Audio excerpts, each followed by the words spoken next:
廣東人最愛嘅粵式生滾粥，做法其實非常之簡單。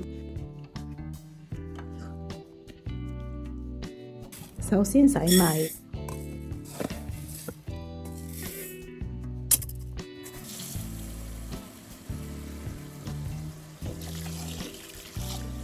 洗乾淨之後落少少鹽、少少油撈勻，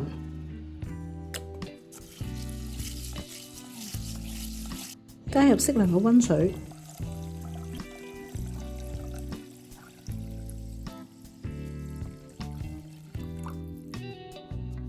電飯煲煲足件，咁樣就唔使睇火候啦。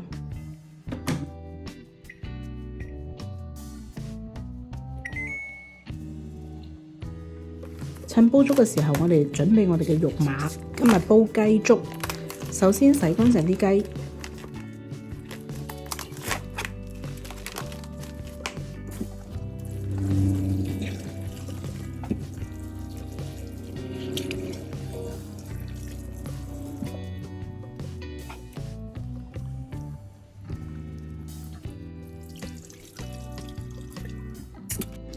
記得注意印乾啲水分。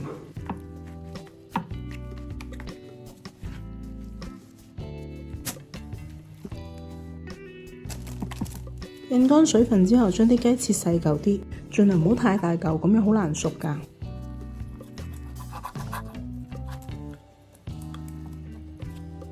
準備好之後就調味啦，鹽、味精、糖、生粉、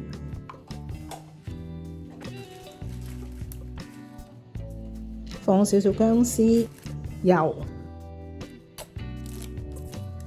撈勻佢備用。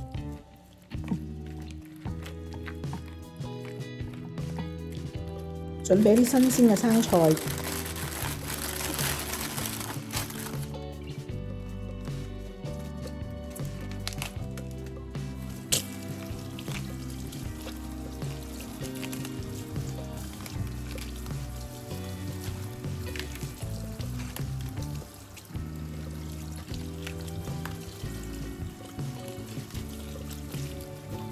呢個時候我煲粥底都可以啦。我煲粥呢，鍾意一開始煲得結一啲，因為家人有啲人鍾意結嘅，有啲人鍾意稀嘅，食幾多自己放幾多落個煲度。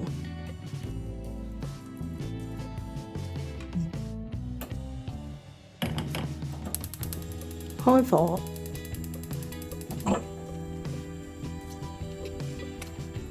先將啲米簡單打鬆佢。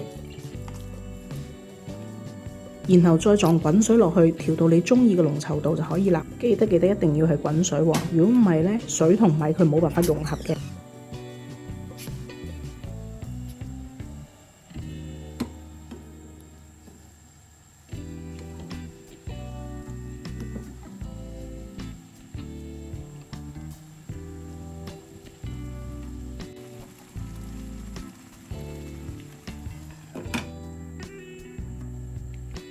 正所謂生滾粥，我哋一定要等啲粥底好滾，再放肉碼。呢個時候就可以落我哋嘅雞肉啦。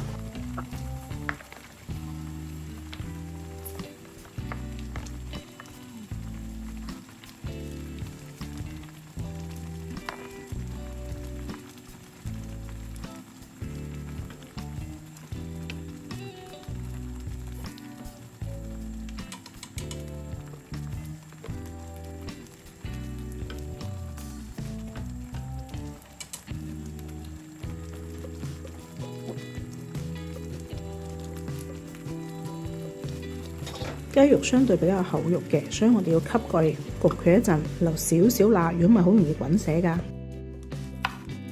趁啲雞粥滾緊嘅時候，準備配菜，生菜切絲，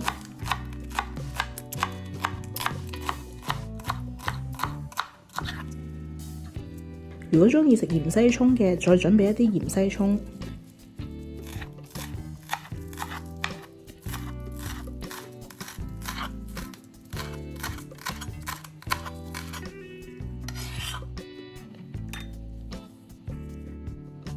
時間啱啱好，咁我哋嘅雞粥都煲好啦。最尾再落少少鹽同少少味精調味。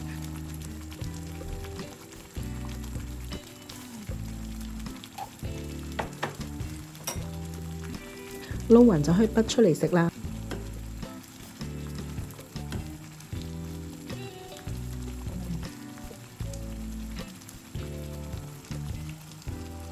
將準備好嘅生菜絲鋪喺啲碗底度，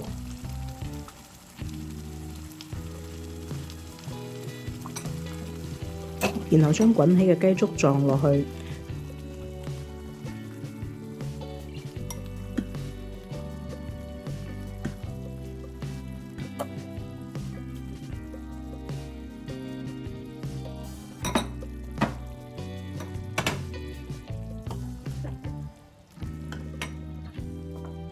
一鍋熱辣辣嘅生滾雞粥就出爐啦！